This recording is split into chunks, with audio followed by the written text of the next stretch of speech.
اسے شدت سے ایسے بچے کی تلاش تھی جو شیطان کو بھیٹ دینے کے ساتھ اس کی بھوک اور پیاس بھی مٹا سکے۔ اس کے شیطانی عملوں کو پورا کرنے کے لیے اسے ہر ماہ ایک معصوم بچے کی بھیٹ دینا ہوتی تھی، لیکن اس عمل کے پورا ہونے تک کم از کم 7 ماہ یعنی 7 بچوں کو شیطان کی بھیٹ چڑھانا لازمی تھا، اور اب تک وہ اپنی پوری کوشش سے تقریباً 3 بچوں کو اپنی وحشت کا نشانہ بنا کر اپنے گرو شیطان کی بھیٹ چڑھا چکا تھا۔ اس کے سینے میں شاید دل کی بجائے کوئی پتھر تھا جو اتنے معصوم بچوں کو ذبح کر کے اپنے شیطانی عملوں کی بھیٹ چڑھا دیتا تھا، اور ان کے خون سے اپنی پیاس بجھانے کے ساتھ ساتھ ان کے گوشت کو بھی کچا چبا جاتا تھا۔ اس کا یہ وحشیانہ پن اس کے گرو شیطان کو بہت پسند تھا۔ شیطان کوئی سچ مچ کا ابلیس نہیں تھا، بلکہ اسی کی طرح کا ایک انسان ہی تھا، لیکن وہ شیطانی عملوں کا بادشاہ کہلاتا تھا۔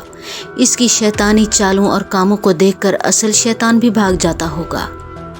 2-3 گھروں پر دستک دینے کے بعد آخرکار اسے اپنے مطلب کا ایک معصوم سا بچہ دکھائی دے گیا جو اسے بھیک دینے کی غرض سے دروازے پر موجود تھا۔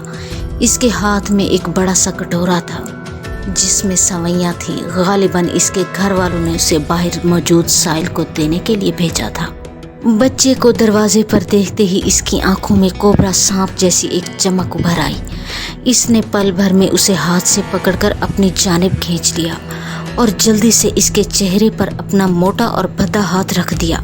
گلی اس وقت سنسان تھی اور دور دور تک کسی کا نام و نشان نہ تھا۔ اس کے لیے یہی موقع غنیمت تھا کہ اس نے جلدی سے اسے اپنی جانب کھینچتے ہی جیب سے ایک رومال نکال کر اس کی ناک پر رکھ دیا، اور اپنے جبے کی سامنے کی جیب سے کپڑے کا ایک بڑا سا تھیلا نکال کر اس میں اس بچے کو ٹیڑھے میڑھے انداز میں گھسیڑا، اور جلدی سے اپنی کمر پر آٹے کی بوری کی مانند لاد کر جلدی سے وہاں سے رفو چکر ہو گیا۔ کافی دیر تک جب بچہ فقیر کو بھیک دے کر واپس نہ لوٹا تو اس کی امی کو تشویش ہونے لگی۔ وہ فوراً اٹھ کر دروازے کی جانب لپکی، لیکن یہ دیکھ کر اس کے اوسان خطا ہو گئے کہ دروازہ پوری طرح کھلا ہوا تھا اور بچہ وہاں موجود نہ تھا۔ اس نے جلدی سے باہر نکل کر گلی میں جھانکا، لیکن گلی میں بھی دور دور تک کوئی زیرو دکھائی نہیں دے رہا تھا۔ وہ پریشان ہو کر روتی ہوئی واپس گھر کے اندر گئی، اور پھر سب گھر کے افراد باہر گلی میں نکل آئے اور زور زور سے اس بچے کو آوازیں دینے لگے۔ اس کی گھبرائی ہوئی آوازیں سن کر گلی میں موجود دیگر گھروں سے بھی لوگ باہر نکلنے لگے، جن میں زیادہ تر خواتین کی تعداد تھی۔ ہر کوئی اس گھر کے سامنے پہنچ گیا جہاں گھر کی خواتین روتی ہوئی اپنے بچے کو پکار رہی تھی، اور پھر جلد ہی یہ خبر جنگل کی آگ کی طرح پورے محلے میں پھیل گئی، اور ہر کوئی حیران پریشان اس واقعہ کو سن کر سوچنے لگا کہ اس بچے کو کون اس طرح اغوا کر کے لے گیا ہے۔ ظاہر ہے یہ واقعہ دن دہاڑے ہوا تھا، اس لیے ہر کوئی بے حد فکر مند تھا، کیونکہ ہر گھر میں 2-3 بچے تو لازمی طور پر موجود تھے۔ اس لیے ہر کوئی اپنے بچوں کی تلاش میں پورے محلے میں پھیل گیا۔ جہاں جہاں انہیں اپنے بچے کھیلتے دکھائی دیے وہ انہیں لے کر فوراً اپنے گھروں کی جانب لوٹنے لگے۔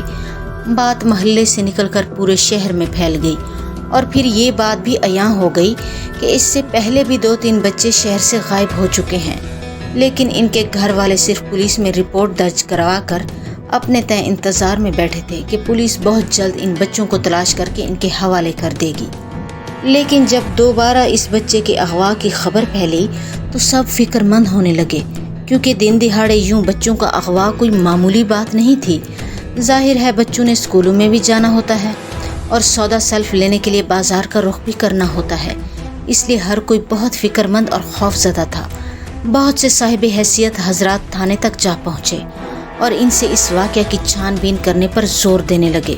شہر کے معززین کی وجہ سے پولیس کی بھی دوڑیں لگ گئیں، اور وہ بھی شہر میں پھیل کر مشکوک افراد کو تلاش کرنے لگے۔ کٹیا میں بچھی چٹائی پر ایک معصوم صورت بچہ تڑے مڑے انداز میں پڑا تھا۔ اس کے لیٹنے کا انداز چیخ چیخ کر بتا رہا تھا کہ اسے بڑی بے دردی سے زمین پر پٹخ دیا گیا تھا۔ کچھ ہی دیر بعد وہی بد شکل عامل اندر داخل ہوا۔ اس کے ہاتھ میں ایک تیزدار چھرا تھا۔ اس کے دوسرے ہاتھ میں مچھلی پکڑنے والا بڑے سائز کا کانٹا تھا۔ وہ آہستہ آہستہ قدم اٹھاتا زمین پر پڑے اس بچے کی جانب بڑھنے لگا۔ اس کے چہرے پر ایک شیطانی چمک تھی، جیسے اسے اپنی من پسند چیز نظر آ گئی ہو۔ اس کے نزدیک جا کر بیٹھتے ہی اس نے چھرا ایک جانب رکھا اور مچھلی پکڑنے والا کانٹا دائیں ہاتھ میں لے کر اس بچے کی دائیں آنکھ کے دائیں کونے میں گھسیڑنے لگا۔ بچہ شاید بے ہوش تھا، اس لیے مزاحمت کرنے سے قاصر تھا۔ پھر اس کی آنکھ کے دائیں کونے کے نزدیک سے اس نے وہی کانٹا اس کی آنکھ میں گھسیڑ دیا۔ اف خدایا! کانٹا آنکھ میں گھستے ہی بچہ تکلیف سے یوں تڑپا جیسے کسی مچھلی کو پانی سے نکال کر خشکی پر پھینک دیا جاتا ہے۔ بچہ بڑی بری طرح سے تڑپنے لگا، لیکن اس عامل نے بڑی مضبوطی سے اس کے سر کو اپنے بائیں ہاتھ سے قابو کر رکھا تھا۔ کانٹا آنکھ میں گھستے ہی اس نے زوردار جھٹکا دیا